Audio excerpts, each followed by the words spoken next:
सफल भाई ओए सफल भाई क्या हुआ ओए जाओ की बात है कोई तू मेरे को डाल दिया जाए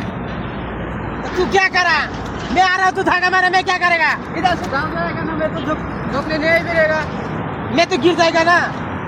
अरे শালা নেজাত वाले आदमी কি করছে গরম চাই দিকে ডালে দিছে বললাম যে ভালো আছেন নি ভাই বন্ধু কেমন আছেন আরে ভাই আপনার গরম চাই দিকে ডালে দিছে না তো জ্বলতে আছে আমার আমি এটা একটা ফাইলামি আপনার কইলাম যে ভালো আছেন নি আর আপনি সরি কে এই মতন কে কাম করে তো তুই ধাক্কা মারছি না আমার গলতি আছে তুই ধাক্কা মারছি পরে গেছে আমি কি করব এখন যাও পুরো ভিজে গেছে গা শার্ট মাটি দিক দিয়ে জ্বলে গেছে গা পাকি গেছ সুন্দর করে যাও যা যা চালা গেল না ফেলে আমার লাগবো না এই মতন কথা ঠিক আছে কেমন সাদালে ই করে দিছ তোরা তো গলতি हो ना যা যা চালা গেল না ফেলে তোরা লাগবো তো গলতি हो ना কোনো দিন ঠিক আছে গলতি হলে বাতাই দেবো যা যা যা